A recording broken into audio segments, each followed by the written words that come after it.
Welcome back to another technical deep dive here in the debug zone. Today we're tackling a big question and breaking it down with insights from other users. Hopefully this clears up some misconceptions and helps you get the answer you need. So buckle up, stay a little curious, and let's jump right in.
And that's a wrap.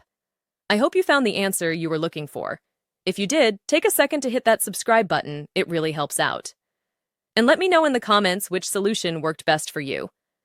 See you next time in the debug zone.